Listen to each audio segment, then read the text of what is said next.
So this week we're going to discuss habit 6, which is the habit of creative cooperation or synergy to synergize.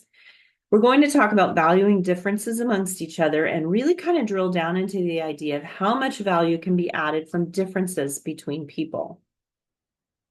This quote from Helen Keller is one that Dr. Covey uses just uses to kind of summarize and begin our thoughts with synergy. Alone, we can do so little together. We can do so much. I said that wrong. Alone, I put the comma in the wrong place. Alone, we can do so little, comma. Together, we can do so much. One of the things about synergy is that it's everywhere. It's in nature. It's in athletics. You can see it in a great band. And so to start with, I'd like to talk um, to start this talk, I'd like to do a little reading on why geese fly in a V formation. As the geese take flight from the Canadian shoreline, they lift off from the water in squawking discourse. Yet in a matter of seconds, a line begins to emerge from the mass of brown feathers. This line straightens, arches slightly, and then, as if on cue, it bends sharply to form a perfect V shape. Canadian geese fly in a V formation for a very pragmatic reason. A flock of geese flying in formation can move faster and maintain flight longer than any one goose flying alone. Synergy is a law of nature. What is synergy? Well, we have a lot to learn from these geese by flying in a V formation.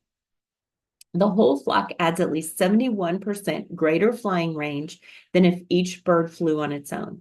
Whenever a goose falls out of formation, it suddenly feels the drag and resistance of trying to go it alone and quickly gets back into formation to take advantage of the lifting power of the birds immediately in front of it.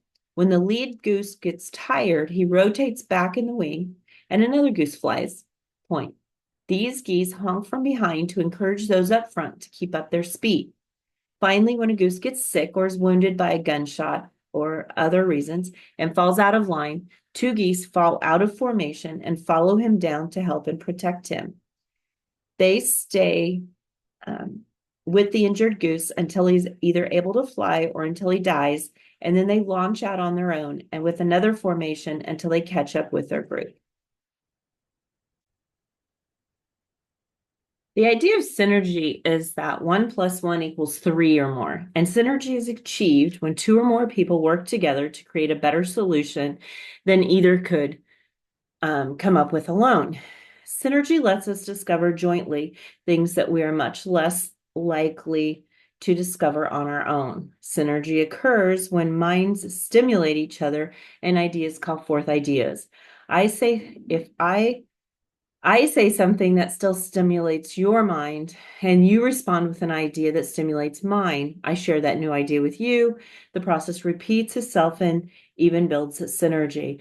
We can also think of this as mind mapping, the idea that one idea is taken seed from another previous idea, etc. It can be an exhilarating process of creativity in which ideas flow almost out of their own accord, and we feel more alert and aware than normal. This state is a product of minds working together, and it's much more difficult to achieve than we just think to ourselves. Synergy is the process that reveals what Covey calls the third alternative. If two people argue about a disagreement, they probably will not resolve it because each is trying to prove the other wrong. However, if they soften their attitudes and then decide to look for a mutually satisfying solution, these are talking in a cooperative way, working together toward a common goal. Now their ideas can become mutually stimulating, leading to still more ideas in a self-reinforcing cycle. This synergy, and if they continue long enough, they will probably discover a third alternative that hopefully lets each person get what they need. The way to create synergy is to create a context that supports it.